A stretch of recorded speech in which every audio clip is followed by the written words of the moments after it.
Babette's Feast is a visual representation of the ordinary life of people living in Europe in the 1980s, where there is an unbreakable social contract in which each gender has a specific task to accomplish. Babette, a woman deeply influenced by the socio-political situation happening in France, being the Civil War the most remarkable, travels to Denmark in search for a better quality of life. She arrived with two sisters that kindly take her in as a maid for about 14 years. One day, Babette won the lottery, and in return to the sisters, she decides to host a traditional French dinner, which was a cultural shock for the town in Denmark, due to they being devoutly religious, and eating a meal like that was considered a sin. After all, they ended up eating it with guilt. But after seeing that the French general really enjoyed the food, with which he was familiar, they imitated his actions, highlighting the social behavior that the human being has in unknown situations and where the group leader is imitated.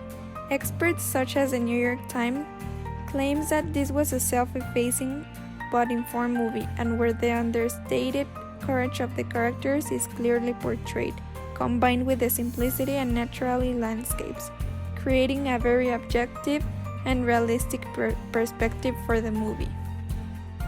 Taking into consideration this image and talking about the form of it, the prominence of the study of images is that this image helped portray the action of humans imitating the leader, and the architectural style is European architecture, with colors in cold tones giving the image a sense of formality.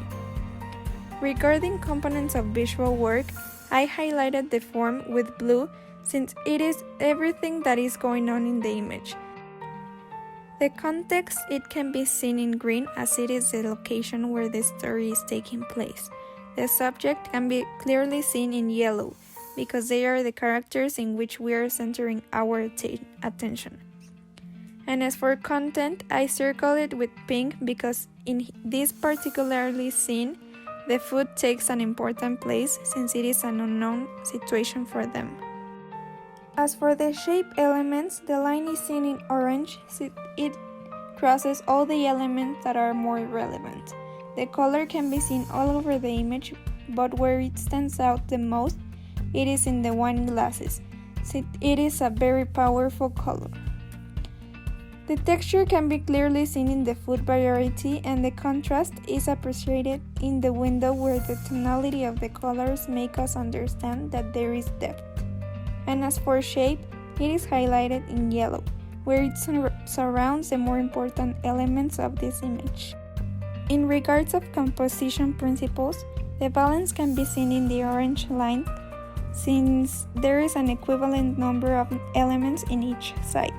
The rhythm can be seen in the blue line, remarking the heads of the people where they are positioned in a particularly way that creates this effect. As for the repetition, can be seen in the dinner plates. In the proximity is circled in purple, pointing the man because he is closer to the camera, creating a specific perspective. The contrast can be seen circled in yellow, where there is a table that has colors in different tonalities, creating a sense of depth.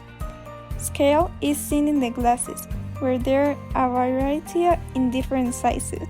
Focus is seen in the candles due to they being in the middle and contains the brightest colors. The harmony is created all around the image because there is a coordination of monochrome colors.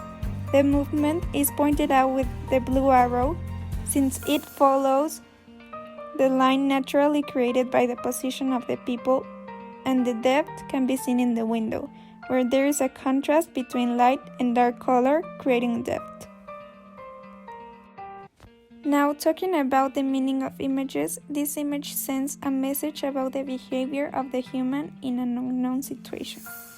And although this image develops in a classical and traditional context, there are some elements that are not conventional. For example, the food, where there was considered a sin to eat a meal like that. Regarding semiotics, I circle some signs in red. The one that is highlighting the wine glass, it is a symbol because you had to previously know for fact in which glasses wine is served. And for last, this image can be described as objective, sensory, sublime, and involving a deep cultural context. In conclusion, I can say that image culture has taught me how to keep an open perspective and analyze images not only for what I'm seeing but also for what it is behind, social, political, and cultural context, which allows me to understand them better. And this applies for every image that I see every day. Now, questions referring to the author, context, and meaning arise to me every time I see an image that catches my attention.